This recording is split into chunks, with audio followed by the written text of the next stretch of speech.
ಕೊಡಲಿಲ್ಲ. ಬದಲಾಗಿ ಏನಂತ ಉತ್ತರ ಕೊಟ್ಟರು ಗೊತ್ತೇ? ನೇತಾಜಿ ಸುಭಾಷ್ ಚಂದ್ರ ಬೋಸ್ರು ಎಲ್ಲಿ ವಾಸವಿದ್ದಾರೆ ಅಂದರೆ ನನ್ನ ಹೃದಯದಲ್ಲಿ ವಾಸವಿದ್ದಾರೆ ಅಂತ ಹೆಣ್ಣುಮಗಳು ಉತ್ತರ ಕೊಟ್ಲು. ಅದನ್ನು ಕೇಳಿದ ಕೂಡಲೇ ಈ ಬ್ರಿಟಿಷ್ ಅಧಿಕಾರಿ ರಕ್ತ ಕುದಿಲಿಕ್ಕೆ ಶುರು ಮಾಡಿದ ತಕ್ಷಣ ಏನು ಮಾಡಿದ್ರು ಗೊತ್ತೇ? ಮನೆಯಲ್ಲಿ ಕಟ್ಟಿಂಗ್ ಪ್ಲೇಯರ್ ಇರುತ್ತೆ, ಗೊತ್ತಲ್ಲ ನಮಗೆ. ಕಟ್ಟಿಂಗ್ ಪ್ಲೇಯರಿಗಿಂತ ಇನ್ನೂ ಉದ್ದ ಇರುವಂಥ ಅದೇ ರೀತಿಯ ಇಕ್ಕಳು ಅಂತ ಕರಿತೀವಿ ನಾವು. ಮನೆಯಲ್ಲಿ ಇರುತ್ತೆ ನಮ್ಮ ಹತ್ರ. ಈ ಇಕ್ಕಳು ಪಕ್ಕದಲ್ಲಿತ್ತು.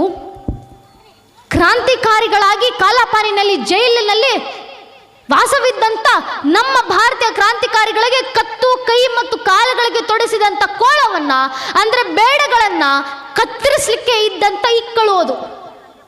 ತಕ್ಷಣ ಪಕ್ಕದಲ್ಲಿದ್ದಂಥ ಇಕ್ಕಳನ್ನು ತಗೊಂಡು ಈ ಹೆಣ್ಣು ಮಗಳ ಸ್ತನದ ಮೇಲೆ ಆ ಇಕ್ಕಳನ್ನು ಇಟ್ಟರಂತೆ. ಆ ಹೆಣ್ಣು ಮಗಳ ಸ್ತನವನ್ನು ಅದರಲ್ಲಿ ಕತ್ತರಿಸ್ತಾ ಹೇಳ್ತಾರೆ, ನಿನ್ನ ಎದೆನಲ್ಲೇ ನಿನ್ನ ಹೃದಯದಲ್ಲಿ ಸುಭಾಷ್ ಚಂದ್ರ ಬೋಸ್ ಇರೋದಾದರೆ ನಿನ್ನ ಹೃದಯವನ್ನೇ ಹೆಕ್ಕಿ ತೆಗಿತೀನಿ ನಾನು ಅಂತ ಆ ಇಕ್ಕಳಿನಿಂದ ಆ ಹೆಣ್ಣು ಮಗಳ 2 ಸ್ತನಗಳನ್ನು ಕತ್ತರಿಸಿದ್ರು. ಹೆಣ್ಣು ಮಗಳು ಕಣ್ಣೀರಿಟ್ಲು, ಚಿತ್ರಹಿಂಸೆ ಅನುಭವಿಸಿದ್ರು. ಬಾಯಿ ಬಿಡಲಿಲ್ಲ ಸುಭಾಷ್ ಚಂದ್ರ ಬೋಸ್ರು ಎಲ್ಲಿ ವಾಸವಿದ್ದಾರೆ ಅಂತ. ಅಷ್ಟು ನರಕಯಾತನೆ ಅನುಭವಿಸಿದಂಥ ಹೆಣ್ಣು ಮಗಳು ಭಗವಂತನ ದಯೆಯಿಂದ ಜೀವಂತವಾಗಿ ಉಳ್ಕೊಂಡ್ರು.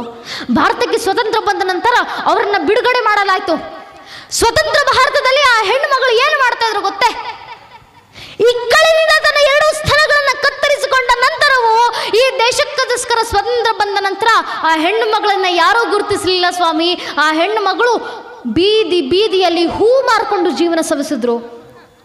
ಅಷ್ಟು ಮಾಡಿದ್ರೂ ಸಾಕಾಗ್ತಾ ಇತ್ತು.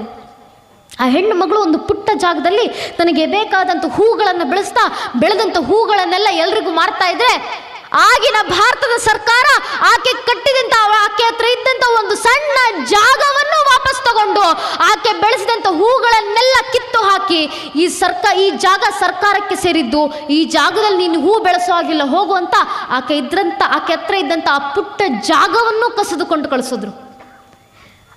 ಆ ತಾಯಿ ನೀರ ಆರ್ಯ ತನ್ನ ಕೊನೆಯ ದಿನದಲ್ಲಿ ಒಂದು ಮಾತನ್ನು ಹೇಳಿ ಹೋದ್ರು, ದೇಶಕ್ಕೋಸ್ಕರ ಇಷ್ಟೆಲ್ಲ ನರಕಯಾತನೆಯನ್ನು ಅನುಭವಿಸಿ ನನ್ನ ಖುದ್ದು ಗಂಡನನ್ನು ಕೊಂದು ನನ್ನ ಪಿತ್ರಾರ್ಜಿತ ಆಸ್ತಿ ಎಲ್ಲವನ್ನು ಧಿಕ್ಕರಿಸಿ ದೇಶಕ್ಕೋಸ್ಕರ ಕೆಲಸ ಮಾಡಿದ ನಂತರ ಒಂದು ಹೂ ಮಾರಲಿಕ್ಕೆ ಕೂಡ ಅವಕಾಶ ಮಾಡಿಕೊಳ್ಳಿಲ್ವಲ್ಲಪ್ಪ ಈ ಸ್ವತಂತ್ರ ಭಾರತ.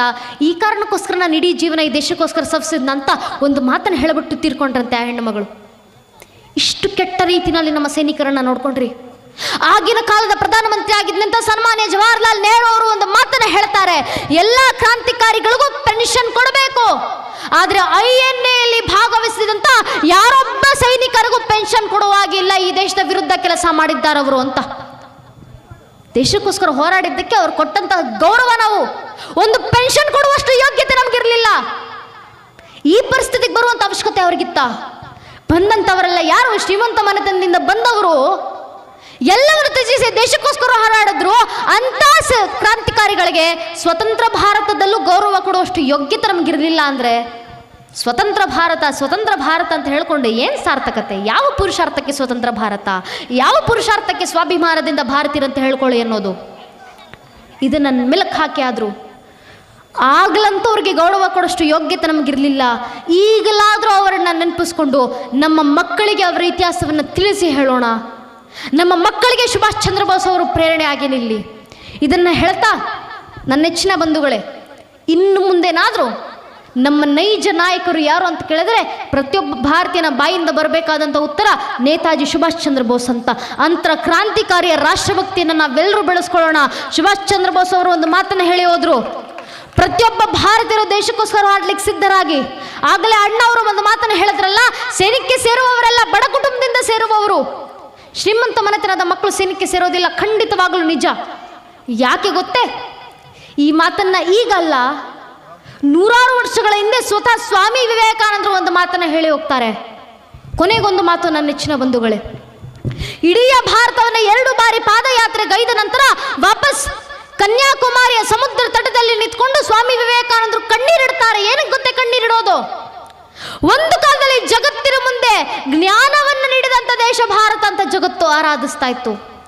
ಸಂಪದ್ಭರಿತ ಶ್ರೀಮಂತ ರಾಷ್ಟ್ರ ಭಾರತ ಅಂತ ಆರಾಧಿಸ್ತಾ ಇತ್ತು. ಜ್ಞಾನಿಗಳು ಹುಟ್ಟುವಂಥ ಭೂಮಿ ಭಾರತ ಅಂತ ಆರಾಧಿಸ್ತಾ ಇತ್ತು. ಆದರೆ ಇವತ್ತಿನ ದಿನ ಇದೇ ಭಾರತವನ್ನು ಜಗತ್ತು ಆವಾಡಿಗರ ದೇಶ ಭಾರತ ಅಂತ ನೋಡುತ್ತೆ, ಅನಾಗರಿಕರ ರಾಷ್ಟ್ರ ಭಾರತ ಅಂತ ಆಡಿಕೊಳ್ಳುತ್ತೆ. ಬಡವರ ರಾಷ್ಟ್ರ ಭಾರತ ಅಂತ ಅಗೌರವ ತೋರಿಸುತ್ತೆ. ಈ ಪರಿಸ್ಥಿತಿ ನನ್ನ ಭಾರತಕ್ಕೆ ಬಂದು ಬಿಡ್ತಲ್ಲಪ್ಪ ಅಂತ ಸ್ವಾಮಿ ವಿವೇಕಾನಂದರು ಕಣ್ಣೀರಿಡ್ತಾರೆ. ಆದರೆ ಕಣ್ಣೀರಿಡ್ತಾ ಒಂದು ಮಾತನ್ನು ವಿವೇಕಾನಂದರು ಹೇಳ್ತಾರೆ. ವಿವೇಕಾನಂದರು ಹೇಳ್ತಾರೆ, ಈಗ ಭಾರತಕ್ಕೆ ಪರಿಸ್ಥಿತಿ ಬಂದಿರಬಹುದು, ಆದರೆ ಮತ್ತೊಮ್ಮೆ ಭಾರತದ ನಿರ್ಮಾಣ ಆಗುತ್ತೆ. ಹೊಸ ಭಾರತದ ನಿರ್ಮಾಣ ಮತ್ತೊಮ್ಮೆ ಶುರುವಾಗುತ್ತೆ. ಎಲ್ಲಿಂದ ಹೊಸ ಭಾರತದ ನಿರ್ಮಾಣ ಶುರುವಾಗುತ್ತೆ ಅಂದರೆ ಕಮ್ಮಾರ ತಯಾರಿಸಿದಂಥ ಮಡಿಕೆಯಿಂದ ಹೊಸ ಭಾರತದ ನಿರ್ಮಾಣ ಶುರುವಾಗುತ್ತೆ. ನೇಕಾರ ನೇಯ್ದಂಥ ಬಟ್ಟೆಯಿಂದ ಹೊಸ ಭಾರತದ ಶುರುವಾಗುತ್ತೆ. ಚಮ್ಮಾರ ಒಲಿದಂಥ ಚಪ್ಪಲಿಗಳಿಂದ ಹೊಸ ಭಾರತದ ಚೇತನ ಶುರುವಾಗುತ್ತೆ. ಬಡವರ ಜೋಪಡಿಗಳಿಂದ ಹೊಸ ಭಾರತದ ನಿರ್ಮಾಣ ಶುರುವಾಗುತ್ತೆ.